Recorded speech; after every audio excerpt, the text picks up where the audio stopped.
নলবাৰীৰ মাছদিয়াৰ ইউৰো কিডছৰ গ্ৰীষ্মকালীন কৰ্মশালাত দিগন্ত ভাৰতী নলবাৰীত কণ কণ ছাত্ৰ ছাত্ৰীৰ মাজত সংগীত শিল্পী দিগন্ত ভাৰতী বিশিষ্ট সুৰকাৰ গীতিকাৰ তথা সংগীত পৰিচালক দিগন্ত ভাৰতী আজি নলবাৰীৰ এখন বিদ্যালয়ৰ ছাত্ৰ ছাত্ৰীৰ সৈতে মত বিনিময় কৰে।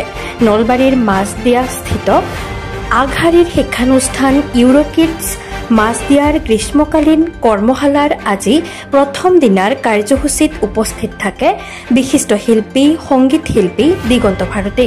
দিগন্ত ভাৰতীয়ে ইউৰো কিডছৰ ছাত্ৰ ছাত্ৰীসকলৰ লগত বহুকেইটা সংগীত পৰিৱেশন কৰে আৰু ছাত্ৰ ছাত্ৰীসকলক সংগীতৰ প্ৰশিক্ষণ দিয়ে।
আনহাতে অনুষ্ঠানৰ শেষত কণ কণ ছাত্ৰ ছাত্ৰীসকলে সংগীত শিল্পী দিগন্ত ভাৰতীৰ লগত একপি সেলফি ল'বলৈ হেতা অপৰা লাগে। মই এনেকৈ মাজে মাজে আহি থাকোঁ। আজি ইউৰো কিডছ মাছদিয়া নলবাৰী মাছদিয়াৰ ইউৰো কিড বুলি এখন প্ৰি স্কুল এখন আছে, ইয়ালৈ মাতিছিলে। গ্ৰীষ্মকালীন শিবিৰ চলি আছে তেওঁলোকৰ তিনিদিনীয়া শিবিৰত। আজিৰ দিনটোত মই আহি এনেই মত বিনিময় আৰু ল'ৰা ছোৱালীৰ লগত অকণমান ফূৰ্তি কৰিলোঁ। নতুন স্কুল এখন, ভাল লাগিছে, পৰিৱেশটো ভাল। ইয়াৰ গোটেই মুখ্য পৃষ্ঠপোষক হ'ল সনাতন মেধি, তেখেতৰ উদ্যোগত এই স্কুলখনে গঢ় লৈ উঠিছে ইয়াতে।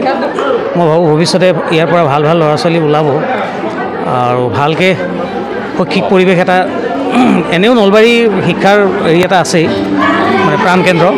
গতিকে শৈক্ষিক দিশটোত আগবঢ়াৰ ক্ষেত্ৰত এই স্কুলখনেও নিশ্চয় ভাল ল'ৰা ছোৱালীৰ জৰিয়তে ভাল শিক্ষা ব্যৱস্থাৰ জৰিয়তে ভাল শৈক্ষিক পৰিৱেশ গঠন কৰিব আৰু গোটেই অসমৰ সামগ্ৰিক শিক্ষা ব্যৱস্থাটোত এটা ভাল প্ৰভাৱশালী পদক্ষেপ ল'ব, তাকে কামনা কৰিছোঁ। স্কুলখনৰ উত্তৰোত্তৰ কামনা কৰিলোঁ।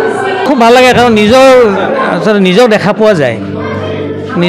নিজৰ যি ল'ৰালি, নিজৰ যি চাইল্ডহুডটো সেইটো দেখা পোৱা যায়। সেইকাৰণে কণ কণ ল'ৰা ছোৱালীৰ মাজলৈ আহি মই সদায় ভালেই পাওঁ আৰু বিশেষকৈ এনেকৈ শৈক্ষিক অনুষ্ঠানৰ মাজলৈ সদায় আহিব ইচ্ছা থাকেই।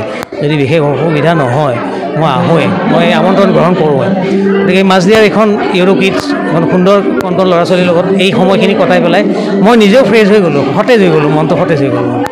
প্ৰত্যেকে নিজৰ নিজৰ প্ৰতিভাত যায়। জুবিন একক অনন্য, জুবিনৰ দৰে বেলেগ এজন পাবলৈ দিগদাৰ। সাংঘাতিক ধৰণৰ প্ৰতিভাশালী এটা হেৰি কণ্ঠ হওক, তেওঁৰ সৃষ্টি হওক, গতিকে সেইবিলাক আমাৰ অসমৰ কাৰণে সম্পদ। আজি বৰ এটা সুন্দৰ পৰিৱেশত আৰু এটা মলয়া বতাহৰ মাজত আমি ছামাৰ ভেকেশ্যনৰ আজি প্ৰথম কাৰ্যসূচী আমি ইয়াতে উপভোগ কৰিলোঁ। খুবেই ভাল লাগিছে। বিশেষকৈ আমাৰ এই অনুষ্ঠানটোৰ যিটো ডিচিপ্লিন এইটো বৰ মানিবলগীয়া। আৰু ইয়াৰ বিশেষকৈ মই এই অনুষ্ঠানৰ ছাত্ৰ ছাত্ৰীৰ অভিভাৱকসকলৰ লগত আৰু অনুষ্ঠানটোৰ শিক্ষক শিক্ষয়িত্ৰীসকলৰ লগত মোৰ এটা সংযোগ মই থাকিব। তেখেতসকলেও জানিব লাগে কথাবিলাক, অকল ছাত্ৰ ছাত্ৰীক কথাবিলাক ক'লেই নহয়, অভিভাৱকসকল বিশেষকৈ মাতৃসকলে জানিব লাগে শিক্ষা সম্পৰ্কত।